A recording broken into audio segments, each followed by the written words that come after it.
Hello, folks. Today we're going to talk about elevate and delegate, a great principle taught by many business coaches. One of my favorite, Gino Wickman, also Dan Sullivan. They all have a version of this.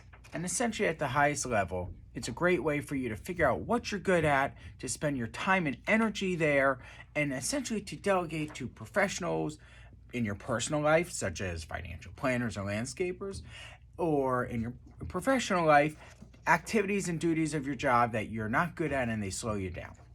So let me run you through it because I highly encourage you to do this.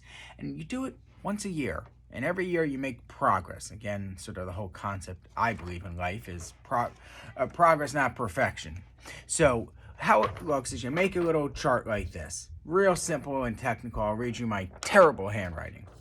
In the upper left-hand box says, love doing, great at doing. Next to it says, like doing, good at doing. Then we have down here, don't like doing, but good at doing. And finally, don't like doing and not good at doing. What you find as you fill this out, and I highly encourage you to do two versions. One for your personal life. So you may love going to the movie with your kids or teaching them baseball, and coaching them baseball like my CEO Mike does. And you may hate mowing the lawn or cleaning the house or something of that nature, such as yours truly. In which case, we pay someone to do it. And so you start to fill this out. And again, do it in your professional life as well. So professionally, you may say, let's take me. I love the growth of our company and focusing my energy there. And I love talking to clients about problems they're having and coaching them.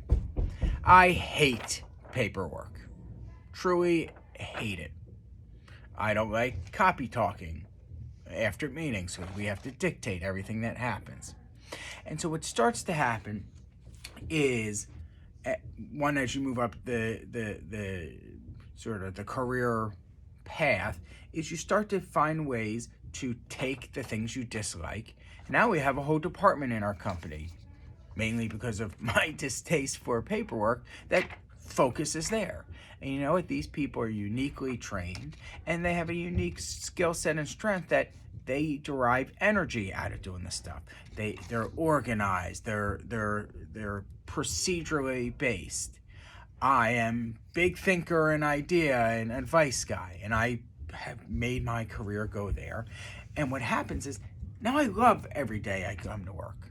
I love my personal life because when I come home, I know the things I like. I like playing racket sports. I like hanging with the kids. I like having a glass of wine and watching the game with my friends. I like going to dinner with my beautiful wife. These are things that I derive energy out of. And what starts to happen is your time, personally, your time is your biggest resource, and you want to maximize your enjoyment there. So if you start to say, you know what, I'm in a position now I can pay someone to clean my house every week, 2 weeks, 3 weeks, once a month even. These people do it better. They're focused there. And you free up your time for the maximum input-output categories.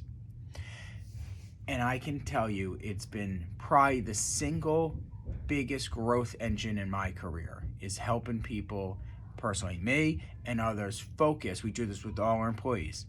We make them fill it out personally, because we realize that we're not going to have a lifelong employee here if we realize that we have someone doing paperwork that wants to be an advisor or doing marketing and they really want to be client facing and welcoming people when they walk in.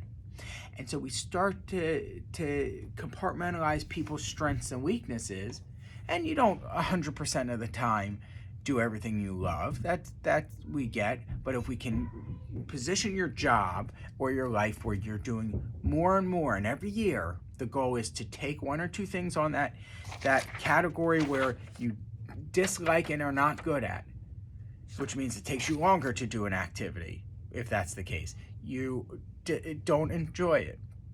You usually probably do it and there's mistakes in it.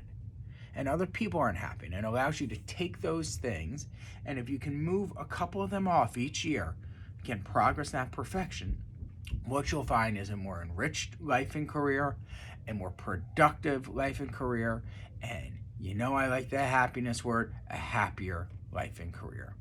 And so, trust me when I tell you, elevate and delegate. Do it once a year. Do it with you, do it with your spouse, even your kids. You'll find out they hate piano and wanting to do guitar. They hate spending time doing this and rather do that. And unfortunately, my kids still have to read, even though they may not love it. But you get to understand what's important to them, what's important to you, what's important to your employees, your bosses, your cohorts, your colleagues, and you'll find it's very enlightening, because if you live and operate in this space, everyone wins. So, elevate, delegate. Hopefully you'll appreciate it as much as I do. It may sound a little cheesy, but it is a great exercise that I cannot speak highly enough. So, as always, I'm Andrew Rosen, President of Diversified. Stay wealthy, stay healthy, and stay happy.